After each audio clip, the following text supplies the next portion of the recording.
Estamos hoje aqui na Igreja de Santa Cruz dos Militares, na rua 1º de Março, número 36, no centro do Rio de Janeiro. A primitiva capela foi construída entre os anos de 1623 e 1628, no local onde anteriormente havia sido erguido o Forte de Santa Cruz, em princípios do século XVIII. A partir de 1780, deu-se início à construção da atual igreja, segundo o projeto do engenheiro militar brigadeiro José Custódio de Safaria, e no ano de 1811 foi sagrada. A fachada da igreja foi realizada ao feitio da famosa Igreja dos Jesuítas, construída no século XVI em Roma, na Itália. Apresenta, como aquela, frontão triangular e volutas laterais, tendo uma grande janela centrada, ladeada por pilastras e grandes nichos com estátuas de santos. No piso térreo, a grande portada, formada de arco entre colunas que sobressaem, é ladeada por nichos e pilastras. É de grande beleza a combinação de granito dos elementos estruturais com os mármores de Lióis dos capitéis, embasamentos, molduras e esculturas aplicados todos sobre o fundo liso da alvenaria caiada. A torre cineira não compõe a fachada principal, mas localiza-se nos fundos da igreja. A igreja apresenta um plano de nave única e capela-mor profunda, ladeada por corredores que terminam na sacristia e no consistório. O interior é revestido de talha em duas fases. A primeira, mais antiga, refere-se à capela-mor e apresenta elementos de feição rococó, sendo atribuída, em parte, a mestre Valentim. No entanto, em consequência do incêndio ocorrido em 1923, a talha destruída parcialmente foi substituída por estuque. A segunda fase refere-se à talha realizada em meados do século XIX por Antônio de Pádua e Castro e está localizada na nave da igreja, incluindo o coro. As duas esculturas, uma de São Mateus e outra de São João Evangelista, esculpidas originalmente para ocuparem os nichos da fachada, ambas atribuídas a mestre Valentim, estão hoje no Museu Histórico Nacional. Conde D, na época já viúvo da princesa Isabel, morreu em uma segunda-feira, no dia 28 de agosto de 1922, aos 80 anos, a bordo do navio Massília, em sua viagem rumo ao Brasil. Iria ele visitar o Brasil pela segunda vez após o fim do banimento da família imperial para comemorar o centenário da independência do Brasil em 1922, junto de sua nora, Dona Maria Pia, e netos, Pedro e Luís, mas morreu de infarto fulminante. Dona Maria Pia e Conde D jantavam com o comandante do Massília quando de um mal súbito veio a abraçar sua nora, que, evitando a queda do sogro, o amparou. Mais tarde, constataram que o conde, naquele momento, havia perdido a vida.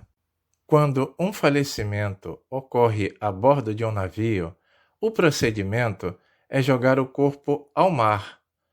Como quem faleceu foi o Conde D, seu corpo foi conservado na câmara frigorífica do navio até chegar ao seu destino.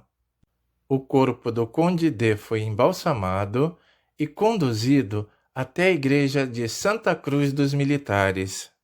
As cerimônias fúnebres foram realizadas logo depois da chegada de integrantes da família imperial que já estavam vindos ao país no navio Curvelo. teve um funeral com honras pela Irmandade de Santa Cruz dos Militares, da qual era provedor, e retornou à França, onde foi sepultado na capela do Ré, ao lado de sua esposa Isabel. Seus restos mortais retornaram ao Brasil, junto com os da princesa Isabel, 31 anos depois, em 7 de julho de 1953.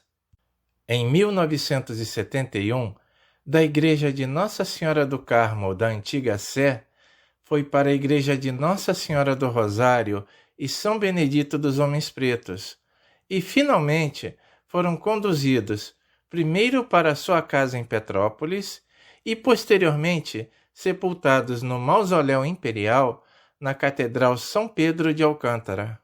Os restos mortais permaneceram temporariamente por 18 anos no Rio de Janeiro, na Igreja de Nossa Senhora do Carmo da Antiga Sé, porque os monumentos funerários estavam sendo esculpidos por Humberto Coso. No dia 13 de maio, dia da Lei Áurea, foram finalmente transladados do Rio de Janeiro para Petrópolis. Na capela do Ré, na França, os túmulos permaneceram unidos, mas, pela disposição deste mausoléu, o casal teve que, infelizmente, permanecer separados. Manuel Luiz Osório, o Marquês de Herval, patrono da arma de cavalaria do Exército Brasileiro, foi o militar mais popular do Brasil. Após a sua morte, em 1879, tornou-se por décadas espécie de patrono informal do Exército Brasileiro. Em 16 de novembro de 1879, seus restos mortais foram levados para o Asilo dos Inválidos da Pátria, na Ilha do Bom Jesus da Colônia, onde permaneceram até o translado para a Igreja de Santa Cruz dos Militares em 3 de dezembro de 1887.